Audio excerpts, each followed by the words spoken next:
Hello बच्चों, आज हम रासायनिक अभिक्रिया और उत्प्रेरक जो लेसन है उसका लास्ट टॉपिक पढ़ रहे हैं और इसी के साथ हमारा ये चैप्टर आज क्या हो जाएगा, कंप्लीट हो जाएगा। तो हम उत्प्रेरक के बारे में पढ़ रहे थे। लास्ट लेक्चर में मैंने आपको उत्प्रेरक के बारे में पढ़ाया था। तो सबसे लास्ट जो हमने ख़त्म किया था वो स्वतः उत्प्रेरक बताया था कि इसमें जो उत्पाद होता है वो खुद ही किसका कार्य करने लग जाए, उत्प्रेरक का। तो उनको हम क्या कहते हैं, स्वतः उत्प्रेरक कहते हैं। अब नेक्स्ट है जैव उत्प्रेरक। जैव उत्प्रेरक क्या होते हैं? जैव रासायनिक अभिक्रिया की गति को बढ़ाने में जो पदार्थ काम में लिए जाते हैं उन्हें जैव उत्प्रेरक कहते हैं। जैव रासायनिक अभिक्रिया कौन सी होती हैं? जो हमारे शरीर में जितनी भी रासायनिक अभिक्रियाएं, जैसे आपको पहले लेसन 2 में पढ़ाया था, पाचन तंत्र, श्वसन तंत्र, उत्सर्जन तंत्र। तो ये जितनी भी क्रियाएं उनमें कई तरह के एंजाइम्स कार्य कर रहे थे कि नहीं? बहुत सारे एंजाइम्स काम में कर रहे थे और फिर वो क्रियाएं हो रही थी। तो इस तरह की क्रियाएं जो जीवों के शरीर में होती है उनको हम क्या कहते हैं? जैव रासायनिक अभिक्रियाएं कहते हैं। तो जैव रासायनिक अभिक्रिया की गति को बढ़ाने में जो पदार्थ काम में आते हैं उनको हम क्या कहते हैं? जैव उत्प्रेरक कहते हैं। इन्हें साधारणतः एंजाइम भी कहा जाता है। उनको हम क्या कह रहे थे? एंजाइम। कि कौन सा एंजाइम कौन सी क्रिया को कर रहा है। जैसे हमने पाचन तंत्र में lipase enzyme, trypsin enzyme, amylase enzyme पढ़ा था। तो ये सारे क्या कहलाते हैं? एंजाइम कहलाते हैं। तो इसका उदाहरण है जैसे यूरिया, NH2CO, NH2 किसका फॉर्मूला है? यूरिया का। जब जल से करता है तो यूरिएज एंजाइम की उपस्थिति में ये काय में परिवर्तित होता है? अमोनिया और कार्बन डाइऑक्साइड में। आपको उत्सर्जन में पढ़ाया था अमोनोटैलिक, यूरियोटैलिक, यूरिकोटैलिक। तो मनुष्य में किसका उत्सर्जन होता है? यूरिया का। तो यूरिएज एंजाइम उसमें क्या करता है? कार्य करता है। इसी तरह से जो माल्टोज शर्करा होती है उसको ग्लूकोज में परिवर्तित करने का कार्य क्या कौन करता है? माल्टेज। अब ये जैव रासायनिक अभिक्रियाएं जरूरी नहीं मनुष्य में ही हो, पादपों में भी जो जैव रासायनिक क्रियाएं होती हैं उनमें भी कौन कार्य करते हैं? एंजाइम कार्य करते हैं। तो ये क्या कहलाते हैं? जैव उत्प्रेरक।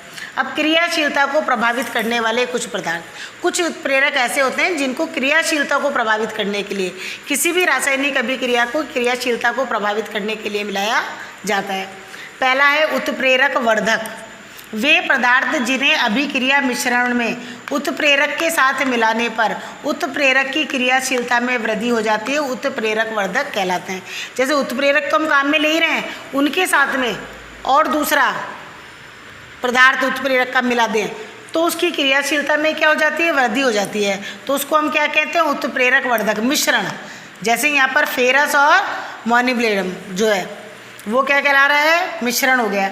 जैसे नाइट्रोजन और हाइड्रोजन, उत्प्रेरक का कार्य कौन कर रहा है? Fe, लेकिन इसमें मात्रा किसकी मिला दी है? MO की, मोनिब्लेडम जिसको बोलते हैं। तो ये मोनिब्लेडम जो है वो इसकी क्रियाशीलता को क्या कर रहा है? बढ़ा रहा है। और बढ़ाने पर क्या कौन सी गैस बन रही है? अमोनिया। इसी तरह वनस्पति तेल, पिछले बार जो हमने पढ़ी थी लास्ट लेक्चर में उसमें बताई थी, वनस्पति तेल को घी में परिवर्तित करने के लिए उत्प्रेरक का कार्य तो कौन करता है? निकेल। लेकिन उत्प्रेरक वर्धक के रूप में किसको मिलाया जाता है? कॉपर, Cu को। तो ये जो Cu है वो इसकी क्रियाशीलता को क्या कर रहा है? बढ़ा रहा है। तो जब भी किसी उत्प्रेरक में मिश्रण जो मिलाते हैं दूसरी उत्प्रेरक का, जो उसकी क्रियाशीलता को क्या करता है? बढ़ाता है, उसको हम क्या कहते हैं? उत्प्रेरक वर्धक कहते हैं।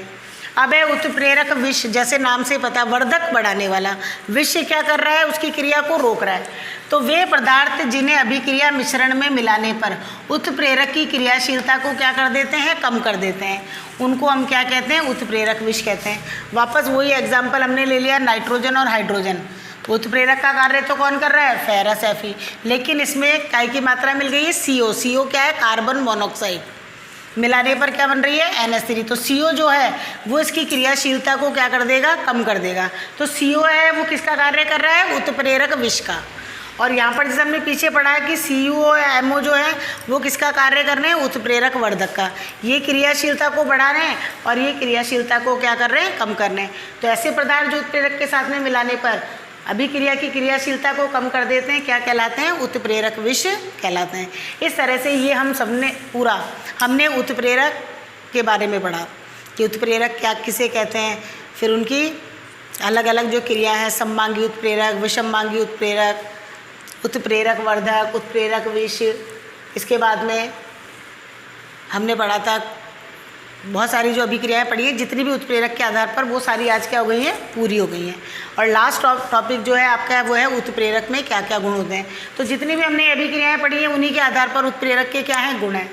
कि उत्प्रेरक केवल रासायनिक अभिक्रिया के वेग में परिवर्तन के लिए उत्तरदायी होते हैं, उनके स्वयं के रासायनिक संगठन और मात्रा में कोई भी परिवर्तित नहीं होता है।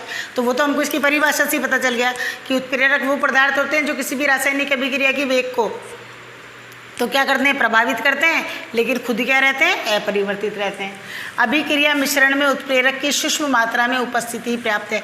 ऐसे नहीं है बहुत सारे मिलाई जाती है, बहुत कम मात्रा मिलाई जाती है। प्रत्येक अभिक्रिया के लिए एक विशिष्ट उत्प्रेरक होता है। ऐसे नहीं है कि जितनी भी रासायनिक अभिक्रिया उसमें कोई सा भी उत्प्रेरक कार्य चढ़ जाएगा। एक विशिष्ट रासायनिक अभिक्रिया के लिए एक विशिष्ट उत्प्रेरक की कार्य करता है। जैसे वनस्पति तेल को वनस्पति घी में परिवर्तित करने के लिए केवल कौन सा उत्प्रेरक कार्य करेगा, निकिली। अब उसमें यदि आप फेरस उत्प्रेरक मिला दो तो वो उस अभिक्रिया में कार्य नहीं करेगा। नेक्स्ट है उत्प्रेरक अभिक्रिया को प्रारंभ नहीं करता है, केवल उसके वेग को बढ़ाता है। तो किसी भी अभिक्रिया को स्टार्ट करने के लिए उत्प्रेरक की आवश्यकता नहीं होती, केवल वो उसके वेग को क्या करते हैं, बढ़ाते हैं। उत्प्रेरक एक निश्चित ताप पर अत्यधिक क्रियाशील हो जाते हैं। यदि ताप बढ़ा दिया जाए तो उत्प्रेरक की क्रियाशीलता भी क्या हो जाती है, बढ़ जाती है। इस तरह से हमने उत्प्रेरक के गुण पढ़ लिए हैं। तो इस तरह से आज हमारा ये चैप्टर है रासायनिक अभिक्रिया और उत्प्रेरक क्या हो गया, पूरा हो गया है। तो इस तरह से हमने केमिस्ट्री के 2 चैप्टर पढ़ लिए, 5th और 6th चैप्टर। बायो में आपको पढ़ाए 2nd और 3rd चैप्टर। अब हमने 2 केमिस्ट्री के पढ़ लिए, अब हम वापस बायो के चैप्टर पे आएंगे ताकि आप एक ही एक टॉपिक केमिस्ट्री पढ़ते पढ़ते परेशान नहीं हो जाओ। तो हम बदल बदल कर पढ़ेंगे, पहले केमिस्ट्री फिर बायो। तो सबसे पहले हम बायो और केमिस्ट्री के चैप्टर ख़त्म करेंगे और बाद में हम स्टार्ट करेंगे फिजिक्स और पर्यावरण के चैप्टर। तो जो नेक्स्ट लेक्चर होगा उसमें मैं आपको फर्स्ट चैप्टर जो है भोजन और मानव स्वास्थ्य उसको पढ़ाएंगे। उसमें वो ऐसे तो वो थ्योरिकल जो चैप्टर है पूरा, लेकिन उसमें जो टॉपिक लिख करके मैं उस चैप्टर को आपको पूरा समझाऊंगी। तो अब इस बुक के पीछे के जितने भी क्वेश्चन हैं, वेरी शॉर्ट जो क्वेश्चन है, उनको आपको अपनी होमवर्क कॉपी में करना है। बाकी जो बीच बीच में से जो क्वेश्चन आ गए, यदि वो रिपीट हो रहे हैं तो उनको आपको नहीं करना है। उसके अलावा जो एक्स्ट्रा क्वेश्चन है, और वैसे तो अच्छा है कि आप सारे क्वेश्चन एक बार कर दोगे तो आपकी प्रैक्टिस हो जाएगी और रिवीजन भी हो जाएगा। तो बुक के पीछे के क्वेश्चन आपको अपनी होमवर्क कॉपी में करने हैं। Thank you.